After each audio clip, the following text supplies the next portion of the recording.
Hello बच्चों। तो कैसे हैं? आज हम एक बहुत ही इजी और बहुत ही आसान चैप्टर पढ़ने वाले हैं जो कि एग्जाम में आपको मिनिमम 2 क्वेश्चन का वेटेज लेकर चलता है। तो आज हम पढ़ेंगे द लिविंग वर्ल्ड।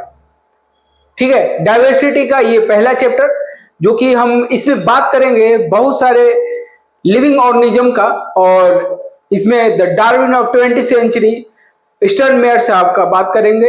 ठीक है, तो इस चैप्टर का स्टार्ट करते हैं हम। तो बात करेंगे अगर कि द लिविंग वर्ल्ड है क्या, लिविंग ऑर्गेनिज्म है क्या, कैसे ग्रोथ करता है, क्या करता है, इसके बारे में अगर आप लोग कुछ जानते हो तो आप लोग जरूर बताएं। जैसा कि अभी देख लें तो लिविंग मीन्स होता है कि सब चीज में इंक्रीमेंट होना, मास, ठीक है, बॉडी सरफेस, लिविंग ऑर्गेनिज्म में जितने भी सारे चीजों ग्रोथ करना है। क्या सभी चीज लिविंग ऑर्गेनिज्म है? जैसे में आपके दिमाग में चल रहा होगा कि माउंटेन माउंटेन वो भी चल रहा होगा, क्या वो भी लिविंग है? इसी सब चीजों के बारे में हम बात करेंगे। तो चलिए हम स्टार्ट करते हैं यहां पर अपना पहला चैप्टर। पहले बात करते हैं आइडेंटिफिकेशन की। अगर आइडेंटिफिकेशन की इस चैप्टर में बात करें तो आइडेंटिफिकेशन है क्या चीज? ठीक है, आइडेंटिफिकेशन करने के लिए जैसे आप मान लीजिए आप रमेश हैं, ठीक है, आपको कैसे आइडेंटिफाई किया जाएगा कि आप ही रमेश हैं? समझ रहे हैं?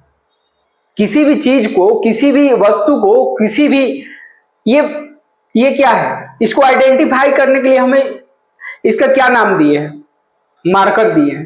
ठीक है, उसी तरीके से इस चैप्टर में प्लांट डाइवर्सिटी में पहले चैप्टर में हमको दिया है कि आइडेंटिफिकेशन है क्या चीज, किस चीज को कैसे आइडेंटिफाई करेंगे, उसी के लिए बताया है कि a process by which the organism is recognised from the other by the already known organism. ठीक है, नोन ऑर्गेनिज्म के बारे में कैसे डिस्क्राइब किया जाएगा, ठीक है, उसी को आइडेंटिफिकेशन करते हैं।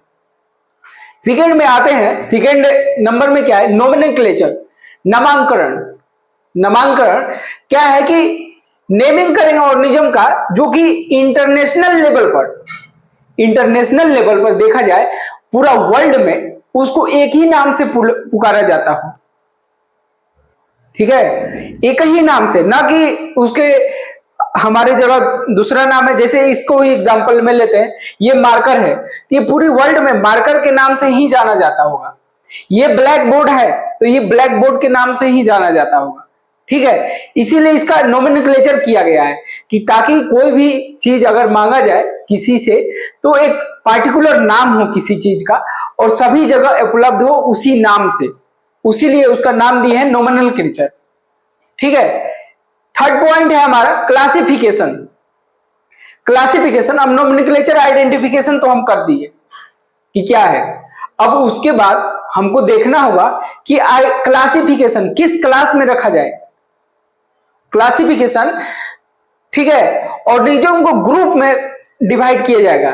कोई भी ऑर्गेनिज्म रहेगा लोअर, हायर, मिडिल, ऐसे क्लास में रखा जाएगा। ठीक है, कौन से क्लास से बिलोंग कर रहा है। जैसे आप देखे होंगे कि पहले क्लास में पढ़ते हैं second class, third class, fourth class, fifth class.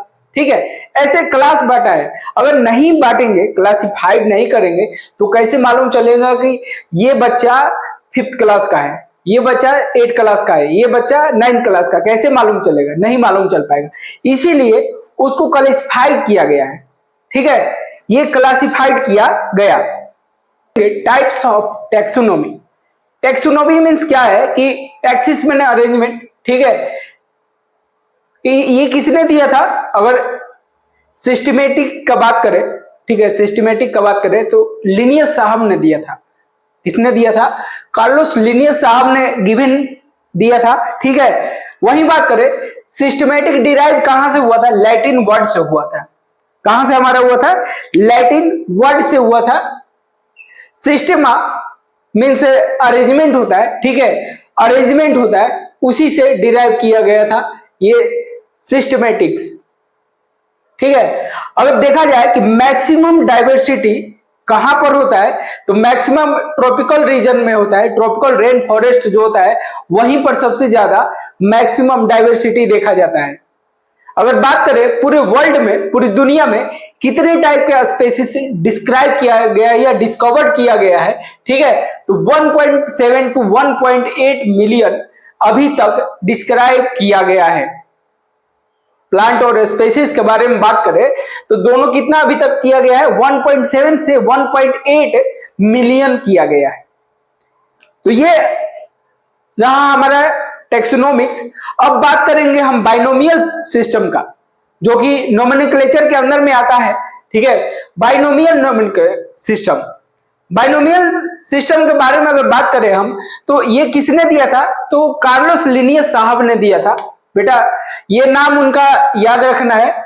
System देने में बहुत महत्वपूर्ण योगदान था हमारे बहुत ही जाने माने साइंटिस्ट कार्लोस लिनियस साहब का, ठीक है। बेटा इनसे डरना है जब तक पेपर हमारा क्लियरफाई नहीं हो जाता है, ठीक है, जब तक डरना है, ठीक है। इन्होंने साइंटिफिक नेम दिया था प्लांट में, साइंटिफिक नेम दिया था फर्स्ट टाइम अपने प्लांट में, तो कौन से बुक छापे थे उन्होंने, तो बुक का नाम है स्पेसीज प्लांटरम, स्पेसीज प्लांटरम इनका ये बुक था, जिनमें इन्होंने पहली बार साइंटिफिक नेम देकर इस बुक को पब्लिश कराया था। किन्होंने, लिनियस साहब ने ये करवाया था। अरे हम ICBN की means international code of botanical nomenclature, इसके तहत अगर बात करें तो बाइनोमियल थ्योरम में, ठीक है, कोई भी अगर नाम आता है बाइनोमियल सिस्टम में तो 2 कंपोनेंट होते हैं, एक जेनेरिक नेम होता है, एक स्पेसिफिक एपिथेट होता है, ठीक है। 2 कंपोनेंट में बात करेंगे, ठीक है। तो जेनेरिक नेम जनरली पहला लेटर जो होगा उसका कैपिटल लेटर होगा, ठीक है, और स्पेसिफिक एपिथेट जो होगा, स्पेसिफिक एपिथेट उसका पहला letter generally small in letter में होगा। जैसे में एग्जांपल से हम देख लेंगे सोलानम ट्यूबरसम, बेटा यही एग्जांपल है जो कि एग्जाम में आता है, ध्यान से सुन ले, ठीक है। सोलानम ट्यूबरसम ये पोटैटो का साइंटिफिक नेम है हमारा, ठीक है। तो ये जेनेरिक नेम हो गया पहला सोलानम, सोलानम यहां पर देखेंगे जेनेरिक नेम हो गया, एंड ट्यूबरसम जो हो गया हमारा स्पेसिफिक एपिथेट हो गया। तो आप देखेंगे जनरली कि सोलानम जो एस कैपिटल लिखा है, पहला अक्षर क्या लिखा है, कैपिटल लिखा है सोलानम का। वही बात करेंगे ट्यूबरसम का पहला लेटर जो है हमारा स्मॉल लेटर में लिखा गया है, ठीक है। एक और एग्जांपल से हम देखते हैं, बात करते हैं मैग्निफेरा इंडिका। ये आप साइंटिफिक नेम याद करना होगा बेटा, क्योंकि ये साइंटिफिक नेम इस चैप्टर से पूछता है, ICBN पूछता है, ठीक है, इसीलिए बताया जा रहा है। मैग्निफेरा इंडिका ये मैंगो का साइंटिफिक नेम है। तो आप इसमें बताएं कि जेनेरिक नेम और स्पेसिफिक एपिथेट कौन कौन सा है। जनरली इसमें अगर देखा जाए तो जेनेरिक नेम हमारा जो मैग्निफेरा है वो है क्योंकि कैपिटल लेटर स्टार्टिंग का है जेनेरिक में, ठीक है। स्पेसिफिक एपिथेट में क्या है हमारा, स्मॉल लेटर में कैपिटल स्टार्टिंग है, ठीक है। ये हो गया स्पेसिफिक एपिथेट, ठीक है। तो ये 2 टाइप्स में डिवाइड किया गया बाइनोमियल थ्योरम का, ठीक है, साइंटिफिक नेम से अगर बात करें तो, ठीक है।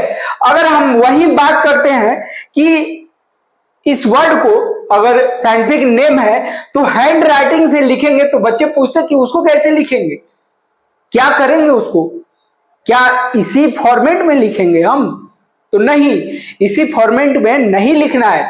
ये क्या होगा, जैसे अगर हम हैंड राइटिंग से लिख रहे हैं, कोई भी नाम लिखते हैं मैग्निफेरा इंडिका, ठीक है, तो उसको क्या करेंगे या टाइप करवाएंगे हम, तो generic name and specific epithet रहेगा वो सेपरेट रहेगा, एक दूसरे से अलग अलग रहेगा बेटा, ठीक है, सेपरेट रहेगा। जैसे ये देखेंगे ये बीच में सेपरेट है, हैंड राइटिंग से लिखेंगे तो, बट उसका बात करेंगे हैंड राइटिंग से लिखेंगे तो सेपरेट रहेगा, अंडरलाइन रहेगा। लेकिन उसके बाद अगर बात करें कि प्रिंटिंग कर रहे हैं, जब हम प्रिंटिंग करवा रहे हैं बेटा, तो ये क्या होगा, इटैलिक में होगा। इटैलिक लैंग्वेज होता है बेटा, देखना आप गूगल पर सर्च करना, ठीक है। इटैलिक लैंग्वेज में होगा to indicate there the Latin word को करेगा, इंडिकेट किसको करेगा हमारा, लैटिन ओरिजिन या लैटिन वर्ड को इंडिकेट करेगा। ठीक है, तो ये हमारा आईसीबीएन रहा, जो कि बाइनोमियल सिस्टम से ये चलता है। बात करेंगे हम टेक्सोनोमिक कैटेगरी का। अगर टेक्सोनोमिक कैटेगरी की बात करें तो टेक्सोनोमिक कैटेगरी है क्या? ये अरेंजमेंट है। कैटेगरी किसका अरेंजमेंट? टेक्सोनोमिक का है। ठीक है, अरेंजमेंट है ये। उसमें किस किस स्पेसीज, फाइलम, ऑर्डर, क्लास, ये कौन कौन से में डिवाइड किए गए, उसी का अरेंजमेंट है ये। तो यहां पर पहले हम देखेंगे स्पेसीज। स्पेसीज का अगर बात करें हम, तो स्पेसीज में क्या है कि इंडिविजुअल जो है, ग्रुप का इंडिविजुअल जो हमारा है, fundamental similarity as the species, कुछ सिमिलरिटी होनी चाहिए स्पेसीज से, तभी जाकर उसको स्पेसीज में रखेंगे। ठीक है, कुछ स्पेसीज में क्या होना चाहिए? सिमिलरिटी होना चाहिए। वैसे ही अगर बात करें हम जीनस में, देखें जीनस में ये ग्रुप है किसका? स्पेसीज का। मोर कैरेक्टर होना चाहिए in the common comparison to the species. इसके अपेक्षा स्पेसीज जो था जीनस में ज्यादा कैरेक्टर होना चाहिए।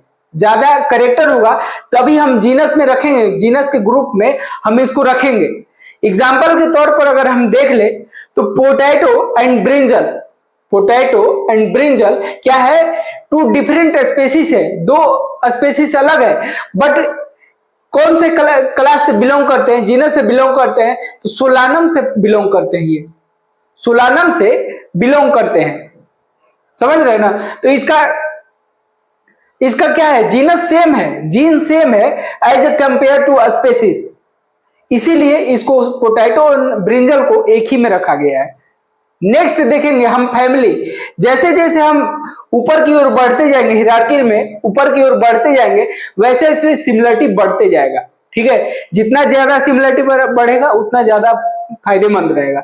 तो इसमें क्या है कि लेस नंबर में होंगे, नंबर में कम हो जाएंगे। फैमिली जैसे आएंगे, हमारे पड़ोस में देखते होंगे कि काका, फूफा, मामा, मामी सब अब कम हो जाते हैं जनसंख्या से। अगर ओवरऑल देखा जाए, पूरा ओवरऑल देखा जाए, तो बहुत सारी हमारी कैटेगरी है। ठीक है, स्पेसीज है, जीन है, बहुत सारा है। लेकिन जैसे हम फैमिली का काउंट करेंगे तो वैसे ही कम होते जाएंगे, कम होते जाएंगे। एग्जाम्पल के तौर पर मानते हैं कि आप अपने घर में दो भाई बहन हैं, ठीक है, तो दूसरा अगर होगा, ठीक है, जीन सेम है बट फैमिली अलग है, वो फैमिली उस फैमिली का नहीं है, तो उसको काउंट नहीं किया जाएगा। तो आप कितने काउंट हुए? दो काउंट हुए, तो नंबर कम हो गया। यहां पर नंबर कम हो गया, उसी को बता रहे हैं। फैमिली क्या है कि लेस नंबर में होगा, बट क्या होगा? सिमिलरिटी में क्या करेंगे? बहुत ज्यादा होगा। स्पेसीज एंड जीनस के कंपेयर में इसमें सिमिलरिटी सबसे ज्यादा होगी फैमिली में। ठीक है, एग्जाम्पल के तौर पर देखेंगे, तीन यहां पर नाम है, सोलानम, पेटूनिया एंड धतूरा। ये क्या है? सेम फैमिली से बिलोंग कर रहे हैं, तो सोलानेसिया से बिलोंग करते हैं, सेम फैमिली। ठीक है, इसीलिए इनको एक ही फैमिली पर रखा गया है। अब बात करेंगे हम ऑर्डर की।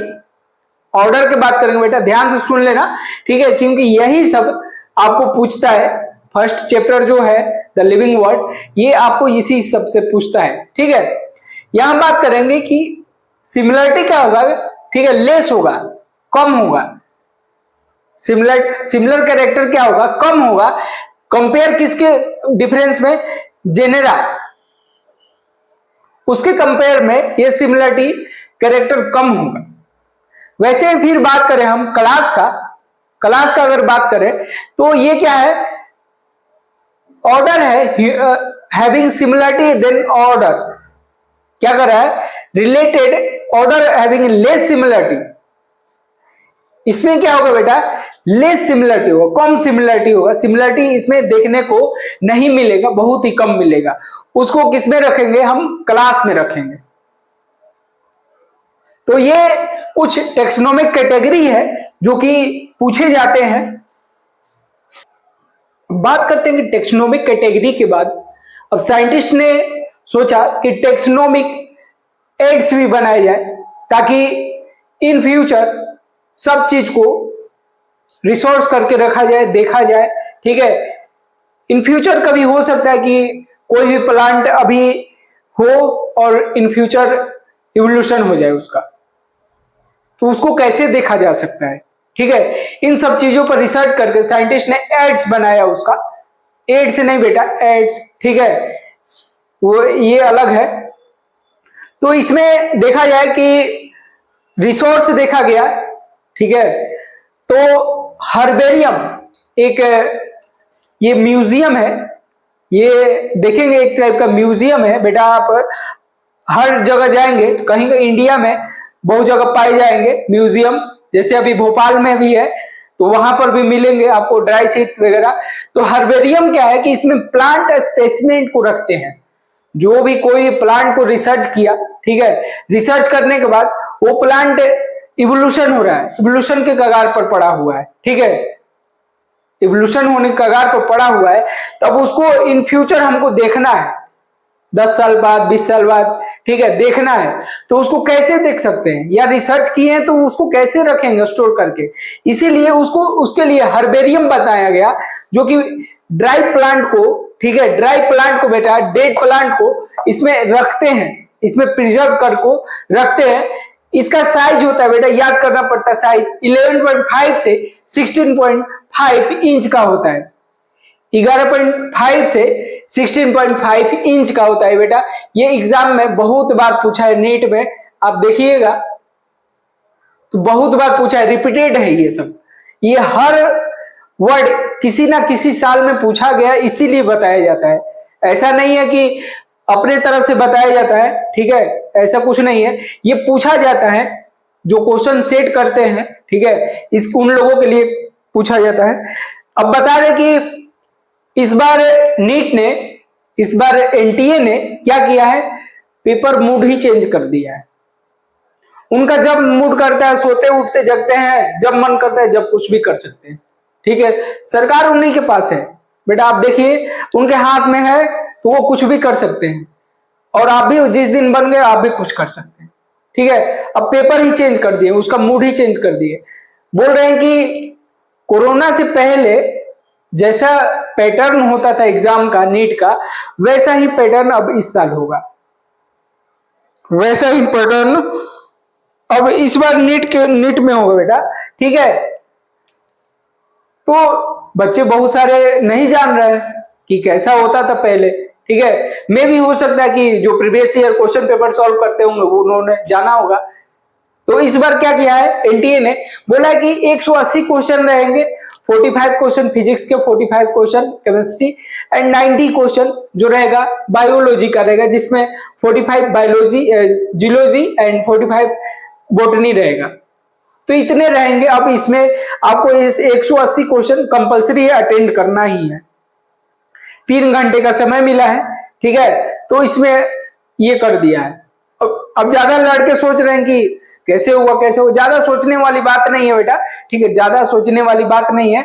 अगर आपको कोई भी प्रॉब्लम हो रहा है, ठीक है, तो अभी अभी तुरंत, अभी अभी बेटा तुरंत पीडब्ल्यू में लॉन्च हुआ है, रिपब्लिक डे के अवसर पर लॉन्च हुआ है, सीरीज, टेस्ट सीरीज लॉन्च हुआ है, ठीक है, उसी के लिए बनाया गया। तो आप वहां पर पीडब्ल्यू में जाकर बेटा आप देख सकते हैं, ठीक है, पीडब्ल्यू में वहां ज्वाइन कर सकते हैं टेस्ट सीरीज के लिए। अदरवाइज आपको लिए सब चीज मेहनत कराया जा रहा है, ठीक है। तो यहां बात करें, अब आगे चलते हैं, ठीक है। Botanical garden, botanical garden means समझ रहे होंगे बेटा कि बोटनी मीन्स बोटनी का बात कर रहा है, ठीक है, बोटनी का बात कर रहे हैं, यहाँ पर लिविंग प्लांट्स का बात कर रहा है। जितने भी लिविंग प्लांट्स है अपने एरिया में, ठीक है, उसको एक जगह पर कैसे रखा जाए, उसी के लिए बोटानिकल गार्डन बनाया गया। जैसे आप गार्डन देखते होंगे बहुत सारे, ठीक है, कुछ कुछ फेमस गार्डन का नाम यहाँ पर है।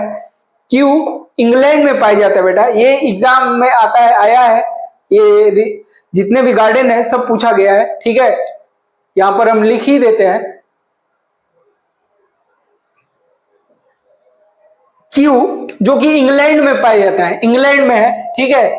इंडिया में कौन सा गार्डन है भाई? इंडिया में भी बच्चे पूछेंगे, अब इंग्लैंड में थोड़ी ना जाकर हम देखेंगे कि बोटेनिकल गार्डन कहां पर है, उतना जाने में ही पैसा लग जाएगा, उससे बढ़िया हम घर पर रहेंगे। तो इंडिया में भी बना हुआ है बोटेनिकल गार्डन।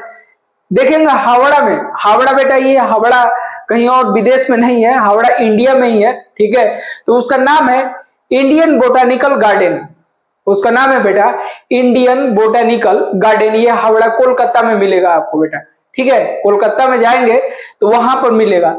नेक्स्ट है हमारे पास national botanical research institute, national botanical research institute ये कहां पर है बेटा, लखनऊ में है, अपने यूपी में, उत्तर प्रदेश में। देखेंगे कि लखनऊ में ये बोटेनिकल गार्डन मिलेंगे आपको। तो ये कुछ एग्जाम्पल हैं जो कि आपको याद होना चाहिए, ठीक है। उसके बाद चलते हैं, अब बोटनी होने के बाद भाई आगे की रिसर्च भी साइंटिस्टों ने सोचा कि अब क्या किया जाए, तो म्यूजियम बना दिए, म्यूजियम, ठीक है। अब म्यूजियम में क्या आएगा बेटा, म्यूजियम में आएगा कि प्रिजर्व करके रखेंगे किसी भी चीज को, प्रिजर्वेशन जार में रखेंगे। आप अपने स्कूल कॉलेज के लाइफ में देखे होंगे कि कहीं भी आप म्यूजियम में जाते होंगे तो वहां पर कभी छिपकली, कभी मेढक, कभी सांप, कभी ह्यूमन हार्ट, कभी ब्रेन, ये सब रखे मिलते हैं। और हिलाएंगे ऐसे तो जस्ट लाइक एकदम बहुत लगेगा कि वो अभी जिंदा ही है, ठीक है। लेकिन वो जिंदा नहीं रहते हैं, उसको पहले पकड़ते हैं, फिर उसको मारते हैं, फिर उसको रखते हैं, उसको प्रिजर्वेशन जार में केमिकल द्वारा उसको प्रिजर्व किया जाता है ताकि उनकी बॉडी सड़े नहीं, ठीक है। वो कॉलेज और स्कूल में मिलेंगे आपको, बच्चों को पढ़ाने के लिए मिलते हैं, ठीक है, ताकि बच्चे देख पाए कि कैसे होते हैं। क्योंकि अब कोई भी पढ़ाने जाएगा बेटा, जैसे अभी हम पढ़ा रहे हैं, अभी हम पढ़ा रहे हैं तो अभी हमारा जैसे म्यूजियम का बारे में बात आया, ठीक है, जूलॉजी के बारे में बात आया, तो अब हम वहां पर पकड़ेंगे नहीं किसी चीज को। छिपकली है तो अब छिपकली को हम पकड़ के दिखाएंगे नहीं आपको, ठीक है। मेढक है तो मेढक पकड़ने अभी नहीं चले जाएंगे सडनली, ठीक है। इसीलिए गवर्नमेंट ने ये अप्लाई किया, साइंटिस्टों ने बताया कि ऐसे रखना होगा ताकि इन फ्यूचर बच्चे जो भी इंटरेस्टेड हैं उनको दिखाया जाए, बताया जाए, ताकि वो इसके बारे में इंफॉर्मेशन ले सके। इसीलिए एक म्यूजियम बनाया गया जो प्रिजर्व रखते हैं प्लांट को और एनिमल को, हर चीज को प्रिजर्व करके रखते हैं, उसी को म्यूजियम बोलते हैं बेटा, ठीक है। अब नेक्स्ट आया जूलॉजिकल पार्क। अब बोटेनिकल पार्क आ गया था तो अब जूलॉजिकल पार्क भी तो लाना है बेटा। अब जूलॉजिकल पार्क में क्या आएगा, जैसे आप देखेंगे जीव जंतु के बारे में, जीव जंतु सो रहे होंगे, गाना आप सुने थे ना, तो मिल्खा सिंह का। तो जूलॉजिकल पार्क जीव जंतु पाए जाएंगे, जितने भी टाइप्स के एनिमल रहेंगे, ठीक है, वो आपको एक जगह पर स्टोर करके रखते हैं। क्योंकि क्लाइमेट कंडीशन कब चेंज होता है, कब क्या होता है, किसी को पता नहीं है। इसीलिए हर जीन्स को पकड़ कर रखते हैं, जीन को पकड़ कर रखते हैं ताकि उनका इवोल्यूशन हो। अगर इवोल्यूशन हो भी रहा है तो उनको रखा जाए इन फ्यूचर की, आगे उनको आगे ब्रीडिंग करके बढ़ाया जा सकता है। इसीलिए जूलॉजिकल पार्क बनाया गया, ठीक है। वाइल्ड एनिमल उसमें रखे जाते हैं, प्रोटेक्शन करते हैं इन्वायरमेंट को, ठीक है। तो ये कुछ हमारे टेक्सोनॉमिकल एड्स है कि जो साइंटिस्टों ने प्रोवाइड किया। कुछ की पॉइंट के बारे में अगर बात कर ले हम, तो एग्जाम में बहुत बार कंफ्यूज कर देता है, ठीक है। आईसीबीएन बेटा याद रखना, ध्यान से देखना, ठीक है। ये इसका फुल फॉर्म पूछा था नीट में बहुत बार, दोनों का फुल फॉर्म पूछता है हमेशा, बारी बारी से एक एक करके पूछता है बेटा, एक ही बार नहीं पूछता है, ठीक है। ये क्या है, इंटरनेशनल, बेटा याद कर लेना, इंटरनेशनल कोड फॉर बी से बोटेनिकल गार्डन, ठीक है, बी से बोटेनिकल नोमेनक्लेचर के लिए ICBN है। उसी तरह जस्ट अपोजिट कर ले अगर हम, तो ICZN अगर बेटा आए तो जेड फॉर जूलॉजी के लिए आता है, जीव जंतु के लिए आता है बेटा, तो आएगा international code for zoological nomenclature के लिए आएगा। ये याद रखना बेटा। बात करें हम फर्स्ट टाइम बाइनोमियल सिस्टम जो था कि किसने यूज किया था बेटा, तो लिनियस साहब ने किया था, कार्लोस लिनियस साहब ने फर्स्ट टाइम डिस्कवर किया था, बाइनोमियल सिस्टम को यूज किया था उन्होंने, ठीक है। और पूछ दे 20वीं सेंचुरी के डार्विन किसको कहा जाता है, तो स्टर्न मेयर साहब को कहते हैं। किसको कहते हैं बेटा, स्टर्न मेयर साहब को कहते हैं, ठीक है। तो इस तरीके से हमारा the living world chapter and होता है। ठीक है, इसमें ज्यादा कुछ नहीं था, 2-4 10 पॉइंट थे जिसमें से मिनिमम 2 क्वेश्चन पूछकर ही आते हैं। ठीक है, जो अभी की पॉइंट में हम बताए हैं बहुत ही इंपॉर्टेंट है बेटा, ये नीट में यही सब आएगा। ठीक है, बाकी आपको कुछ ज्यादा नहीं पूछा जाएगा, टेक्सोनोमिक एड्स ही पूछा जाएगा। ठीक है, तो आप कैसा लगा चैप्टर उसके बारे में आप जरूर रिव्यू दे बताएं और ज्यादा से ज्यादा शेयर करें। Okay, all the best.